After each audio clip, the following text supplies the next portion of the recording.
The night before marrying the crown prince, my father brought home the daughter born to his mistress. Your sister is stunningly beautiful, far more than you. Having her accompany you into the prince's household will surely help secure his favor for you. I found it somewhat amusing. I am her mother's murderer. Why would she help me secure a favor? Sure enough, on the wedding day, she stood beside me in a delicate, pristine white gown, stealing everyone's gaze, except for that of my husband, the crown prince. The mistress my father doted on like the apple of his eye was my mother's half-sister, Li Chulian. She came to the mansion daily, playing the part of a loving sister with my mother, all while secretly carrying on with my father. When my mother was 8 months pregnant with her second child, the imperial physician diagnosed that the baby was surely a boy. Li Chulian deliberately confessed to my mother during labor, crying as she revealed not only that she had become my father's mistress, but also that she had borne him a daughter 8 years ago, 8 years ago being the second year of my parents' marriage. The act of a devoted couple turned into deception, and the bond of sisterly love became a joke. In a fit of anger, my mother passed away, leaving only me and my infant brother crying for food. That year, I was 8 years old. Overnight, I grew up. I followed the elderly maid to learn how to handle mother's funeral arrangements, staying close to my little brother to care for and comfort him without leaving his side. Father was in his other residence, joyfully celebrating the Mid-Autumn Festival with Li Chulian and her daughter. On the 7th day after mother's death, I dragged my weak, sick body and went alone to the other residence that father had prepared for Li Chulian. She spoke to me affectionately as usual, saying, "Jade girl, in a few days, your father will officially welcome me as the new mistress. From then on, you must call me mother." The feigned affection couldn't conceal the smugness in her eyes. She touched my face, then called over her daughter Wei Zhu and her son Weian, "Come quickly, meet your big sister." Wei Zhu and Weian called me sister, with different expressions on their faces. Li Chulian teased me, saying, "Jade girl, this is your first time meeting your younger siblings. Of course, you didn't bring any gifts. When you come to the mansion, make sure to make up for it. Although you no longer have a mother to teach you, you should still be sensible." I smiled. I stroked the cold blade in my sleeve and said to Li Chulian, "Aunt, come closer. I have a white jade hairpin for you." She bent down unsuspectingly, her eyes and brows brimming with smug satisfaction. The next second, her smile vanished. With a frozen gaze, she clutched the gushing wound on her neck, opened her mouth in disbelief, but couldn't speak a word. She collapsed to the ground, convulsing and kicking up dust, her bloodshot eyes glaring at me fiercely. Wei Zhu and Weian screamed. I calmly wiped the blood off the blade and smiled. "Do accept your elder sister's welcome gift." Wei Zhu wept heart-wrenchingly, but dared not fight me for fear of the knife in my hand. Father won't let you off. He'll make you pay for my mother's life." "No, he won't. If word spreads that I killed a concubine, his official career is over. Even for his own sake, he'll find every way to clean up my mess." Wei Zhu doesn't understand how pragmatic her father is, but I do. Father suppressed the incident at the other residence and hastily handled Li Chulian's funeral. He raised his knife at me. "You're so young, yet so vicious." Goody. My younger brother wouldn't stop crying. The nanny, following my instructions, summoned grandmother, which spared me from death. But I couldn't escape suffering. He put poison in my food. Within a month, I would surely go mad and become foolish. He hated me for killing his beloved, and I hated him for hurting my dearest. That was my mother, the mother who carried me for 10 months and risked her life to give birth to me, who loved, cherished, and pitied me day after day for 8 years. I hate my father, and he hates me. The two of us, father and daughter, have become enemies. In the dead of winter, I jumped into the frozen lake, narrowly escaping death, to fight for a slim chance of survival. My aunt finally had an excuse. She came with people and took away my frail younger brother and me. Before leaving, I told my father, "If you dare to bring Wei Zhu and Weian home to raise, I will go to the Yamen and beat the drum to appeal for justice.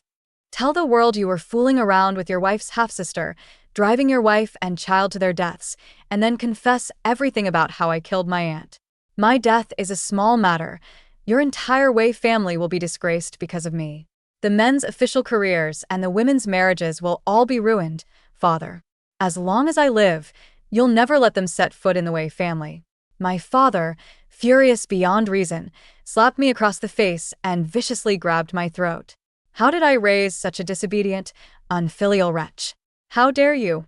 I smiled at him. I didn't struggle. Slowly, cold sweat broke out on his forehead, and he released his grip on his own. He murmured in a low voice, deep fear in his eyes. "Madman, you're a madman." I smiled and said, "I'm no madman, but you are a coward, father.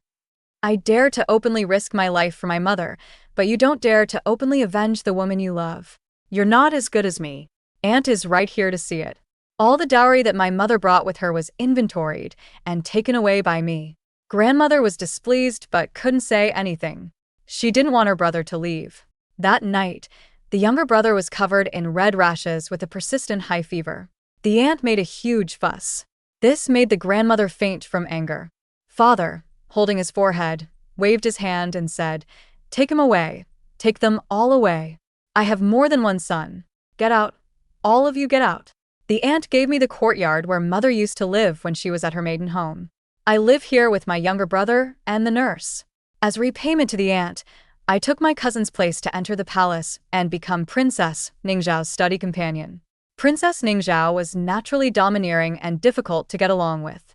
One after another, the study companions who entered the palace came back crying, tormented beyond recognition. This time it was the turn of the maternal grandparents' family. The aunt couldn't bear to let her own daughter suffer. I didn't want to stay in the Wei family, so we were in perfect agreement. On the first day I entered the palace, I was punished to kneel. The reason was that my hair bun didn't look good. I smiled and thanked for the favor. The second day, I was hung on a tree. I also smiled and thanked for the favor until I fainted. I was rescued by the crown prince. When I woke up, the crown prince was scolding Ningxiao. Enduring weakness and pain, I knelt and kowtowed. "It was I who broke the cup and offended your highness, thus you punished me." The crown prince's admonishing voice paused. Ningxiao bit her lip and looked at me. The crown prince took a deep breath. Tapping Ningxiao on the head, he said, "She is not a maid in your palace. She is your study companion. She is the daughter of a minister. Her mother is the daughter of the Marquis of Pingyuan, and her father is the left secretary. How can you be so unreasonable?" Ningxiao snorted. "She's just the daughter of a fourth-rank official. What of it? What if I beat her to death?" "Ningxiao," the crown prince said, as if reluctant to scold harshly. Lowering his voice, he added, "Her mother just passed away. Be kinder to her. She lost her mother just like you did. You should understand her grief." Only then did Ningxiao fall silent, and her gaze toward me softened a little. The crown prince helped me up and smiled at me. "All right, get some rest. You're weak. I've had the imperial physician prepare a prescription for you. Zhao is just a bit willful, but she's not bad at heart. Don't blame her. The princess has been very good to me." After that day, perhaps because Ningxiao saw that I, too, had lost my mother, she treated me much better. She no longer punished me casually, and I followed her to the school every day. The emperor doted on Ningxiao, granting her the honor of studying with the princes. I attended her side, learning the art of governance, the way of a ruler, and the teachings of various schools. Ningxiao disliked listening to these. I wrote all her essays for her. She loved to show off and cherished empty fame. My essays earned her the grand tutor's praise. When it came to my own essays, I concealed my talent and appeared mediocre. I did not blindly obey her. I went along with small matters, but when it came to major issues, I would stop her at all costs, making her angry at the time. She would scold and beat me, but afterward, when she suffered setbacks and lost face, she would recall my virtues. As time passed, she became unable to do without me. At the step-empress's birthday banquet, Ningxiao clashed with the step-empress's daughter, the seventh princess, and was pushed into the pond in the imperial garden. The seventh princess was overbearing, forbidding anyone from saving her. "Do you still think your mother is the empress? Your mother is dead. Now the empress is my mother. How dare you be so arrogant? Let's see who dares to save her. I'll beat them to death." The eunuchs and maids present dared not move, only secretly went to fetch the crown prince and his majesty. By the time they found help, Ning Zhao would likely be nothing but a corpse. Watching Ning Zhao's desperate struggles in the water, I knew my chance had come. I jumped in. The process of saving her was not smooth. She couldn't swim. When I tried to save her, she instead clung to me, pressing down and trying to climb up, causing me to swallow several mouthfuls of water and nearly drown. When His Majesty and the Crown Prince arrived, what they saw was me awkwardly dragging Ning Zhao up. The Crown Prince's face turned pale. He had always been gentle and warm, but for the first time, I saw him look at someone with such frosty eyes. The seventh princess fearfully stepped back 2 paces, then, remembering her mother was now the empress, straightened her back. The Crown Prince took Ning Zhao. He reached out to me, but I collapsed into the water, deliberately striking a sharp rock and breaking my arm. He did not hesitate and jumped in. He rescued me. His Majesty interrogated the palace attendants. The young eunuch tremblingly said, "It's not that we servants refused to save her, but the seventh princess forbade it, and we dared not disobey." The Crown Prince, his face cold, walked straight to the seventh princess and slapped her hard, saying coldly, "Father Emperor, Mother Empress has already passed away. If not for Miss Wei, who is not afraid of her threats and jumped down to save Ning Zhao, now Ning Zhao would be accompanying Mother Empress." The emperor's eyes were guilty, and he punished the seventh princess with a year of confinement. After the imperial physician set my bones, the crown prince dismissed the palace maids attending me and personally brought medicine to feed me. He gently blew on the medicine. "Miss Wei, thank you for today's matter. You saved Zhao. Father Emperor will reward your Wei family." I said, "If you truly want to reward me, could you reward my younger brother?" Under his dazed gaze, I said bitterly, "To be honest with your highness, my father has another son from a mistress outside. After my mother died, my younger brother and I have been cared for by our aunt. We live in the Pingyuan Marquis Manor. My brother is young, and although my aunt takes care of him, I worry day and night." As I spoke, my tears fell like pearls.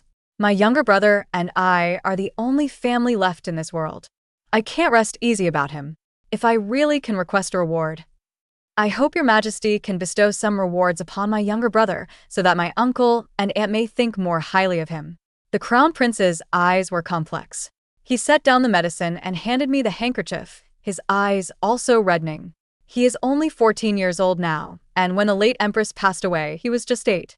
He brought Ning Zhao, who knew nothing, to survive in this deep palace, dealing with the plots and hardships from the emperor's favored consorts while also taking care of Ning Zhao.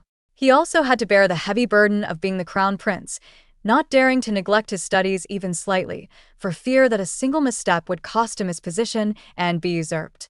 "Miss Wei, Wei Lingyi, may I address you by your given name?" The corners of my eyes trembled, my eyes red as I looked at him dazedly. He picked up the medicine and handed it to me. He smiled and said, "Lingyi, don't cry. From now on, you look after Zhao for me, and I will look after your younger brother outside the palace. How about that?" My eyes lit up, and I said in surprise, "Really?" He smiled warmly and naturally. I also smiled. How wonderful, he had already remembered my name, Wei Lingyi. The crown prince came to see me every day. After Ning Zhao recovered, she came to see me, bringing chicken soup. She looked awkward. "Look at you, so thin. People might think I've been mistreating you," she said as she brought out the soup. I noticed the burn marks on her fingers and the back of her hand, and blinked. She was the one who feared pain the most. She asked me crossly, "I've been so mean to you. Why did you save me? Aren't you afraid of death?" I barely managed to swallow a mouthful of soup. "Your Highness has been very kind to me." She turned her face away, her gaze stubborn and proud. Hypocrite. But for half a month straight, she never missed a day bringing me soup, and the taste gradually improved from bland to delicious. Her attitude toward me shifted from previous disdain and contempt to slowly treating me with respect, willing to open her heart to me. After my arm healed, I continued lessons with Ning Zhao. She no longer brought other maids to accompany her, nor did she make me carry everything alone. Instead, she would help carry things for me. The crown prince contacted me daily, asking about Ning Zhao's daily life. Every time he finished talking about Ning Zhao, he would also ask how I was doing and show me some concern. Occasionally, he would bring me news of my younger brother and, along with it, some gifts from outside the palace. Those policy essays of Ning Zhao's that the Grand Tutor praised one after another. Others didn't know, but he understood they were written by me. He often discussed the classics, history, and philosophical texts with me, and I studied hard by lamplight every night, not daring to slack off even a little. I was terrified that the hard-won opportunity and future would vanish because of my laziness. Mother is dead. Father has become someone else's father. My little brother is young, and I am his only family in this world. I have to hold on. Spring passed and autumn came. 6 years went by and I came of age. Ning Zhao found a dazzling, flowing immortal dress for me as a coming-of-age gift. The crown prince handed me a gift box. Open it and take a look. A wooden hairpin. Ning Zhao clicked his tongue. Brother, you're the crown prince of a nation. How can your gift be so shabby?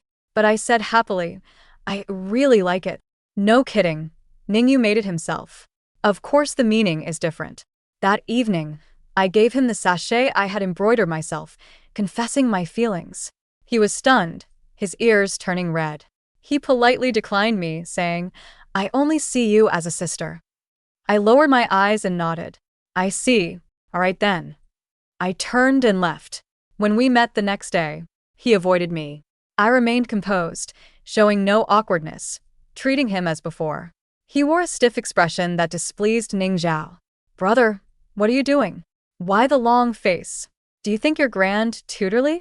I also smiled and said, Yes, brother. Are you troubled by something? He paused and furrowed his brows. Ning Zhao looked up. Why are you calling him brother now? I replied innocently. He said he sees me as a sister. Ning Zhao laughed heartily. All right then. If you're his sister, I accept that. My eyes curved into crescents. Only Ningyu pressed his lips tightly, his gaze falling on me, obscure and unfathomable. I no longer embroidered intimate items like clothes for Ningyu. He had a throat condition and was very picky about food. Every year, I would pick chrysanthemums and brew them. After carefully selecting and sending them to him, I became a student of the head of the Imperial Medical Institute and learned many dietary recipes. Every day, I found ways to cook delicious food for him. Over 6 years, I integrated into his life. From major matters like essays and policy discussions to minor ones like a needle and thread, whether in life or studies, I was pervasive and meticulous. But now, everything is severed. For half a month, I have been polite in front of others, but distant behind their backs. He finally couldn't bear it anymore. He tried to speak to me gently and familiarly as before. I smiled and interrupted him. Brother, it's too late today. Another day. I've already told my family. His Highness has recognized me as his sister. Don't be angry with me. I'm alone and helpless, wanting to borrow your name to gain some favor. Tomorrow I'm going home to prepare for marriage. His smile froze on his face, his jaw clenched, and his fingers unconsciously rubbed together. Then he clenched his fist, veins bulging. Who are you going to marry? He asked, almost biting off each word. Each word was delivered with extraordinary weight, as if with great difficulty. I smiled sweetly. I don't know yet. Isn't the list about to be announced? Uncle plans to let me choose one from this year's top graduates. I observed that the one named Ji Yuan from Xuanqing is very good. My uncle said that although Ji Yuan comes from a humble family, his prose and character are excellent. I was unwilling at first until I read his essays. The more I spoke, the happier I became. I was almost beaming as I gestured, my face about to split from laughter. Ningyu's eyes darkened. The warmth around him vanished, and his brows and eyes seemed covered with frost. His fingers trembled slightly. I rambled on. Brother, you don't know how beautiful Ji Yuan's calligraphy is. His essays are also well written. After reading his work, I felt like meeting an old friend in a foreign land. I only wished to befriend him immediately. Ningyu's smile turned cold. It is often a scholar who proves unfaithful. Ling Yi has long been in the palace and has met few men. Don't be fooled by essays. I obediently nodded. Exactly. It must be that I haven't met enough men, seeing you day after day. Then I thought I liked you. I put on a thoughtful and conflicted expression, my cheeks blushing, and whispered shyly. My aunt had someone send me a portrait of Ji Yuan. He was so handsome, with a face like jade and a scholarly air about him. I really like him. I can't wait to meet him soon. The smile on Ningyu's lips completely faded, his eyes cold and dark, unreadable. I looked at the darkening sky and said, I thank you for all the kindness you've shown me and my younger brother over the years, Your Highness. Thanks to you, my brother now studies at the Imperial Academy. I, your little sister, am truly grateful. I turned around and happily waved at him. You should go back now. I need to pack up too. I have to sleep early so I can get up and dress up properly tomorrow. It wouldn't do to meet Ji Yuan with dark circles under my eyes. He suddenly grabbed my hand, squeezing it tightly, with a fierce look in his eyes. I looked at him in confusion. Brother, he interrupted me angrily. Don't call me that. Obediently, a little timid, I called him in a low voice. Your Highness. He pursed his lips and looked into my eyes, his dark eyelashes trembling slightly. From the distance came the voices of eunuchs and maids greeting the Empress. Only then did he seem to wake from a dream and release my hand. I turned around and met Ning Zhao's icy gaze. She finally came. My gifts of jewelry were not wasted. After returning to the palace, Ning Zhao sat in the main seat and ordered me to kneel. When I knelt, the cup in her hand grazed my forehead and smashed down. I loosened my hair bun. Her eyes showed reluctance, but with reddened eyes, she questioned me. You approached me just to become the crown princess, didn't you? I lowered my eyes. I will leave tomorrow. My family has found another match for me. Wiping the blood from my forehead, I said, Ning Zhao, I owe you nothing. Whether it was sincere or not, I treated you with my heart. Tears streamed down her face as she shouted, Get out. I slowly stood up. I took out the packed luggage and gave the peace charm I embroidered for Ning Zhao to a palace maid who was close to me. Before she could say anything, I had already walked out silently, my eyes red. In the drawer of the room lay the birthday gift I had prepared for Ning Zhao. The late Empress had once embroidered a cloak for her, and after the late Empress passed away, that cloak was deliberately ruined by the seventh princess. Countless nights, I saw her hugging it and sobbing, calling out for her mother. There were hundreds of embroiderers in the palace, yet none dared to repair it, not because they lacked skill, but because they knew her temper and feared to take on the task, excusing themselves by claiming their craft was inadequate. Afraid that if their work displeased her, they would be beaten black and blue and banished from the palace. Now I had already mended half of that cloak, preparing it as a birthday gift for her. Ning Zhao appeared ruthless, but in truth, she was fierce on the outside and weak on the inside. She would soften toward me. For years, I had schemed, playing the role she needed, unconditionally fulfilling her emotional demands. How could an inexperienced little princess escape the gentle trap painstakingly set for her by the hunter? With blood on my temple, tears in my eyes, my hair in disarray, and clutching my luggage, I walked in a sorry state down the path most crowded with palace servants. Whispers buzzed along the way.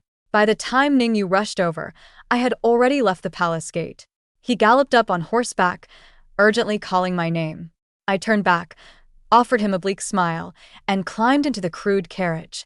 Everyone knew that I had offended the emperor's most beloved princess, Ning Zhao, and was expelled from the palace. During a meal, my uncle and aunt said apologetically, You've suffered these years, but now you don't need to worry. From now on, your uncle and I will take good care of you and your younger brother. My uncle put down his chopsticks. Ji Yuan is of noble character. This marriage won't be bad. Your mother's dowry will be used as your trousseau. When the time comes, your aunt and I will also prepare a share for you. When your younger brother marries in the future, we will also arrange it for him. You don't need to worry. I put down my chopsticks and said with a smile, Uncle, would you be willing to place a bet on me, to gamble on a change of family fortunes? Soaring straight up into the clouds, I wore coarse cloth and carried a pack as I left the Pingyuan Marquis' mansion. I crossed the bustling streets and knocked on the gate of the Crown Prince's household office. The steward saw me, rubbed his eyes, as if unable to believe it. After realizing it was indeed me, he scrambled to his feet and ran, shouting, Old madam, master, the eldest young miss has returned. My father's smug face fell, the flesh on his cheeks trembling. What is she doing back? With a smile in my eyes, I scanned Wei Zhu beside him and said, Naturally, I'm here to fulfill my filial duty to father. During the years I was in the palace, He had found a good lineage for Wei Zhu and Wei An, registering them under the second branch. He originally wanted them recorded as legitimate children, but I sent someone back to the mansion with a dagger as a gift for him. The next I heard, Wei Zhu and Wei An had become illegitimate. Though illegitimate, that didn't stop my father from putting effort into these two. He hired renowned tutors to teach Wei An and engaged a female teacher for Wei Zhu, instructing her in music, chess, calligraphy, and painting. In just a few years, Wei Zhu had already gained considerable fame for her talents, embodying the demeanor of a noble lady. After father sent Wei Zhu and Wei An to the second branch, he hired several martial arts masters from outside to guard the compound, fearing I would harm his precious darlings. Outside my room stood several sturdy old matrons, forbidding me from leaving. After father went out to investigate, he returned with a changed expression. He kicked open my door, grabbed me, and threw me into the woodshed, saying, "Since you're back, then don't even think about stepping out of the Wei family's door again. Now that you've offended the princess, and the Marquis's estate has cast you out, who else can protect you? Wei Lingyi, the debt you owe to Qiu Lian will settle slowly." I was under strict guard. He didn't kill me quietly, because someone from Imperial Censor Yang's household came and privately asked about my marriage. Lord Yang was the salt inspector, wealthy. He was just worrying about not having enough money for Wei Zhu's dowry and Wei An's future career. Among the old women guarding me, one was bribed by my aunt. Every night she would bring me some clean food. For Ning Zhao's birthday banquet, an invitation was unexpectedly sent to the crown prince's household. My father was uncertain. His gaze darkened as it swept over me. What does the princess mean by this? I collapsed onto the woodpile. I don't know. He grabbed me and gritted his teeth. Don't you dare play any tricks with me. His eyes darted around. He wanted me to take Wei Zhu to show her off in front of Ning Zhao, but he was also afraid I might harm his precious daughter. In the end, he just let me go alone. I was seated at the very last seat. During the banquet, all kinds of ridicule and mockery came at me from every direction. I kept my eyes down and accepted it all without a word. The noble lady seated at the highest seat, however, was slowly tightening her grip on her cup. After the banquet ended, I rose to leave. Ning Zhao's maid stopped me, and Ning Zhao herself looked at me with a dark expression. She snorted coldly. "How dare you? You took the cloak my mother left me without permission. Wei Lingyi, what crime do you plead?" I lowered my gaze and knelt to kowtow. "Princess, please calm your anger. Your servant accepts the punishment." She choked on her words, gritting her teeth, and paced back and forth a couple of times, with a hint of agitation. "I will punish you by having you repair this cloak." I knocked my head on the ground to beg for forgiveness. "Embroidery requires a woman's fingers to be delicate and gentle," I said. "I cannot do it." She grabbed my hand angrily. "What can't you do?" She abruptly stopped speaking, her gaze freezing as she stared at my hands covered in scars and open wounds.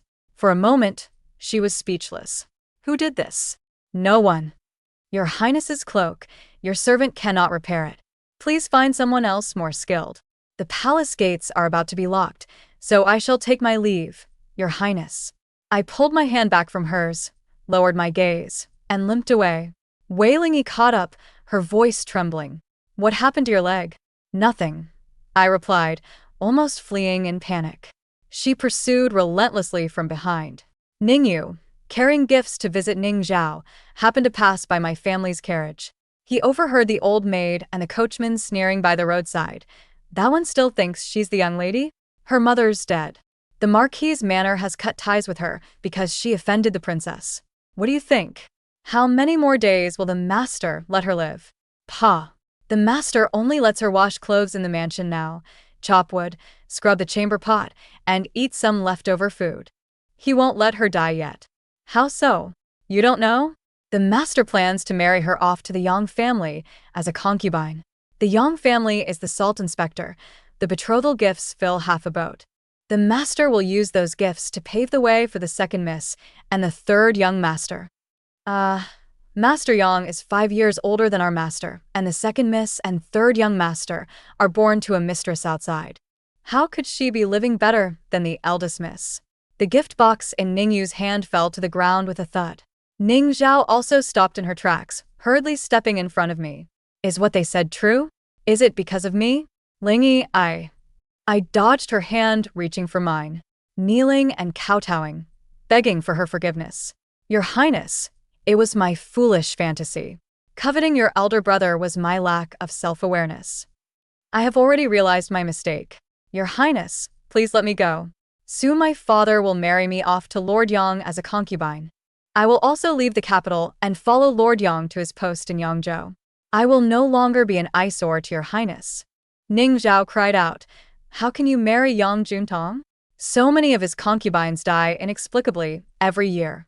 How can you? I laughed and cut her off. Isn't this what your Highness wanted? Ning Zhao said angrily. Do you think I made him do it? Wei Lingyi, I considered you a close friend and family. How could you think so poorly of me?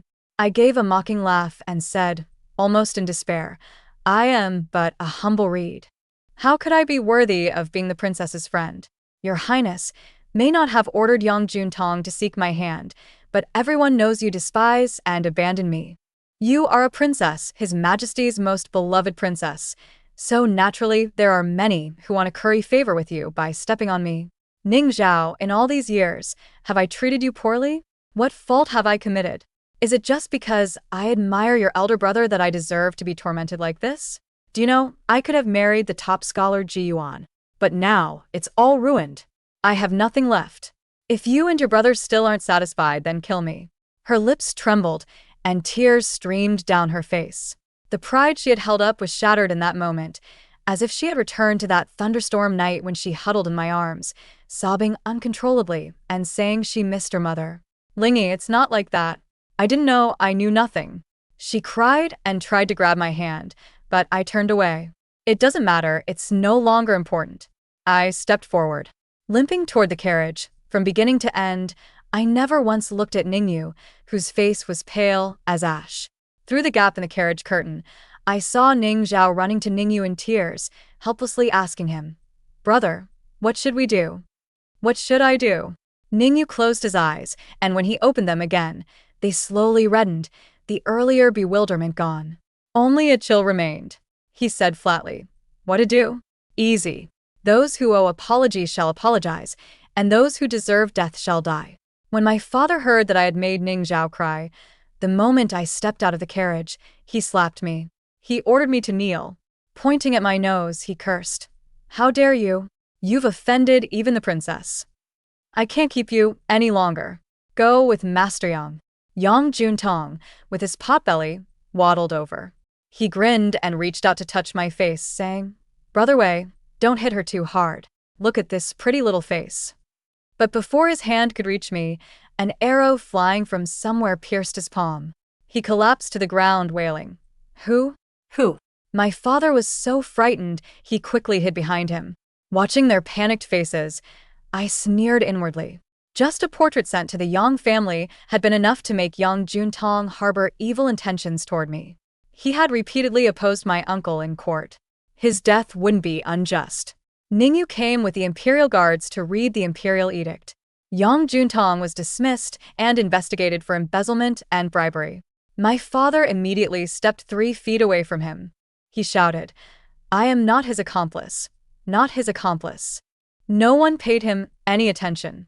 Ningyu bent down and reached his hand toward me. Lingy, I'm here. I closed my eyes. Your Highness, what are you doing here? He firmly grasped my wrist and pulled me up. To marry you. Is that all right? Your Highness must be joking. He took me on his horse and headed straight for the Eastern Palace. Opening the treasury, he showed me the betrothal gift list. On the day he left the palace, I took a boat to my maternal grandparents' home. I brought the betrothal gifts my mother the Empress had prepared for her future daughter-in-law, and also brought back my grandfather, who had retired from office. Let him attend our wedding ceremony and meet his future granddaughter-in-law. I silently shed tears, choked with emotion. You treat me like a sister. Don't you like me? I like you. He said urgently. I like you. It's that I didn't understand my own heart. I'm foolish. He curled his fingers and wiped my tears with tender concern, coaxing me in a soft voice. I don't expect you to forgive me right now. Let me make it up to you slowly, okay? Don't ignore me and don't call me elder brother anymore. Lingy, I can't bear it. I'm so sad I'm going crazy. I actively wrapped my arms around his neck, my eyes clear and bright. Your Highness, I'm sad too. I've been sad for so many days.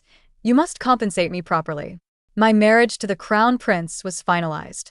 My father was so furious that he blew his beard and glared, spending all day at home cursing the tree while pointing at the mulberry. I cracked sunflower seeds and glanced at him sideways. Father, do you know why you're fine? Because if something happened to you, I would be the daughter of a criminal. I grabbed the sunflower seed shells on the table and threw them into his hand. But you need to be careful. You might die unexpectedly one day. He trembled and clenched his teeth tightly. He quieted down for a few days, then saved up a big one. On the day before my wedding to the crown prince, he returned home with the stunningly beautiful Wei Zhu standing by his side. He said to me with a heavy face, "You are plain-looking, but your sister is a beauty that can topple kingdoms. She is far more beautiful than you. Having her accompany you into the crown prince's estate will surely help you secure favor. Wei Yu, this is what you owe your sister. Don't forget how her mother died. If you refuse, I'll expose everything. We'll all be ruined. If your reputation is ruined, you can forget about marrying into the Eastern Palace." Now the roles have reversed. He's the one with nothing to lose, threatening me. I looked at Wei Zhu with a half-smile. "Do you want to get married?" Her gaze was cold, word by word. "Your little sister will naturally do her best to secure the elder sister's favor. Ensure the elder sister's favor in the Eastern Palace never wanes." I nodded. Fine. "Then you will accompany me as a concubine tomorrow. She wants to die, so I might as well grant her wish." The next morning, Wei Zhu didn't show up for a long time. Only when Ningyu came to fetch the bride outside the bridal chamber did she appear in white clothes without any makeup. Her bearing was elegant, each step graceful like a lotus. As if a goddess descending from the heavens, she stood gently by my side and took my hand. She bowed to Ningyu. My bright red wedding dress became the best foil. No wonder they say a woman looks most alluring in morning white. Everyone's eyes were fixed on her stunningly beautiful face. Except for Ningyu, his face was as ugly as it could get, looking at Wei Zhu as if she were a dead person. Wei Zhu did not miss the flash of admiration in everyone's eyes. She proudly curled her lips and unashamedly met Ningyu's gaze, trying to flirt with him with her eyes, sending flirtatious glances. I sighed inwardly. How foolish. Even if she wanted to steal my thunder, she should not have chosen the day of my marriage to the crown prince. This wedding represents not just my face, but the royal family's dignity as well. Ning Zhao, beside herself with anger, stepped forward and slapped her. "Who are you looking for trouble with? At the crown prince and princess's wedding, you wear all white? Are you asking for death?" Guards. "Drag her away. Go ahead, do what you want. From now on, you don't have to hide it from me. I know everything."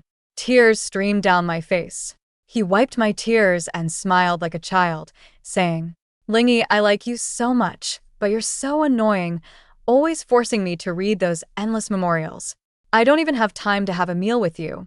Do you know how long it's been since we last had a proper meal together?" I couldn't stop sobbing. He muttered to himself, "You definitely don't know. It's been 33 days. He smiled bitterly and closed his eyes. I wailed in agony. As grief struck me, I couldn't stop vomiting blood. I always grow up amidst loss. My mother's death taught me to hate. Ningyu's death taught me to love. I died on the night I was reviewing memorials. I had toiled half my life, governing this world with him for a lifetime. My children threw themselves into my arms. They were all good, unlike my twisted and callous younger self. They were like Ningyu, kind at heart. Ningyu had raised them well. My soul drifted overhead, watching my son walk down the path my younger brother and I had followed during our lives. He asked my younger brother, "What was mother like when she was young?" My brother paused, as if reminiscing, then smiled. He said, "According to the nanny, when your mother was young, she loved to act spoiled with your grandmother." I climbed a tree to steal bird eggs, but I hit the young lady of the imperial censor's family with one, scaring her into tears. Grandmother chased her all over the yard with a fire poker while she screamed for her mother. He paused, a look of loss in his eyes. Such a lively sister. I never got to see her like that again.